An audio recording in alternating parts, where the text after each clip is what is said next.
ערב טוב לצופות ולצופים בערב החדש של החינוכית ושלום לליאת מרבר גנות המתרגמת אותנו לשפת הסימנים. מתח גואה וכעס רב בקרב העדה הדרוזית כלפי ערבים מוסלמים לאחר רצח שני השוטרים בהר הבית. לאן זה מתקדם או מתדרדר?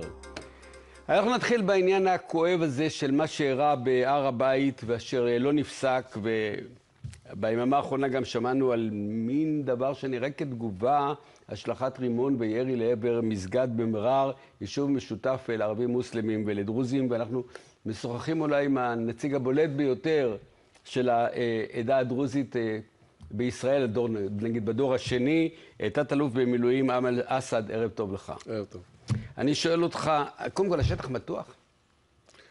אפשר להגיד שכן, די.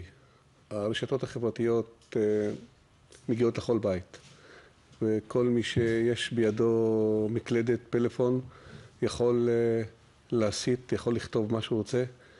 לשמחתי הרבה, יש עדיין אנשים שקולים משני הצדדים. די בלשמוע את אביו של קמיל, שקיב, דיבר... שמעתי אותו הבוקר בערוץ 10, זה כן. פשוט מדהים, הבן אדם תוך כדי שמכסים את בנו באפר, אמר שאנחנו עדה של שלום, ואנחנו שואפים לשלום, ואנחנו אוהבים את העמים, ונולדנו כדי לאהוב וכדי לחיות.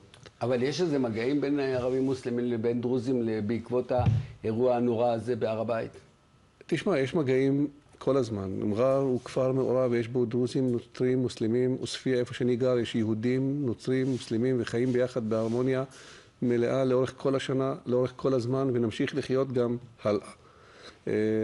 הרבה מאוד מוסלמים מאום אל-פחם הגיעו לנחם את שתי המשפחות. אני הייתי וראיתי. ואתה שומע גם משני הצדדים. לצערי הרב, גם חברי הכנסת, גם פוליטיקאים ערבים וגם מטיפים בחלק מהמסגדים לא מבינים מה משמעות המילה ולא מבינים משמעות אמירה כלשהי כלפי הרחוב.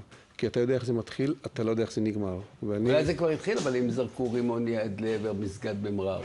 השטח מתוח. השטח מאוד מתוח גם במרר וגם במקומות אחרים, וזה תוצאה של ליבוי היצרים, של הטפות, של מתלהמים, של כל מיני אנשים. אני כמובן לא מאשים את הרחוב, אני מאשים את המנהיגים.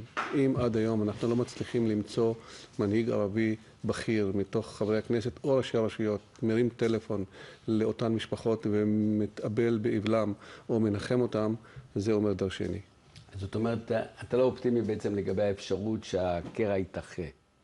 לא, אני בטוח שהקרע הוא יתאחה כי העם שמדבר והעם שחי ביום יום, זה לא הפוליטיקאים, זה לא חברי הכנסת, לשמחתי.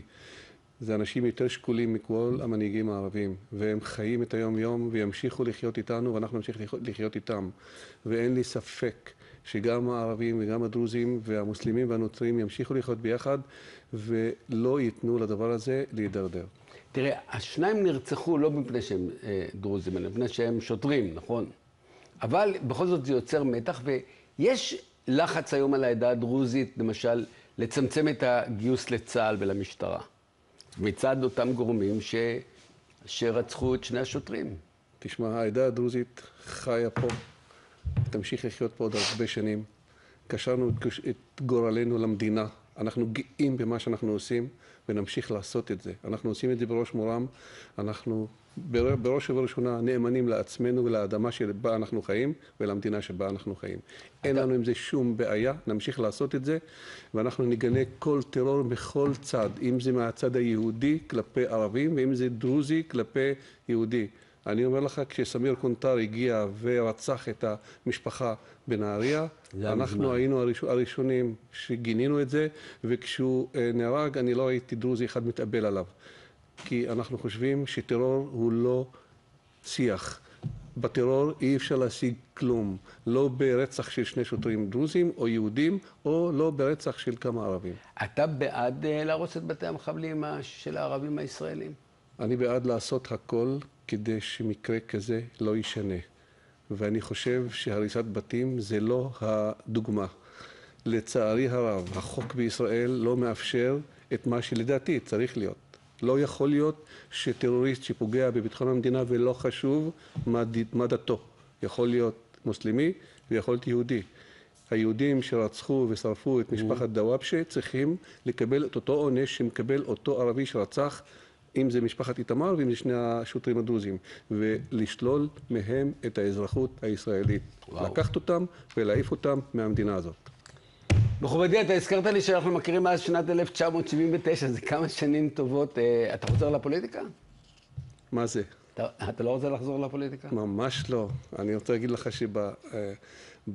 בימים האחרונים נשמעים הרבה ביקורות כלפי המדינה, כלפי העם, שפתאום אחרי רצח או אחרי ששני אנשים נופלים מהעדה, כולם קמים וכולם מזדהים.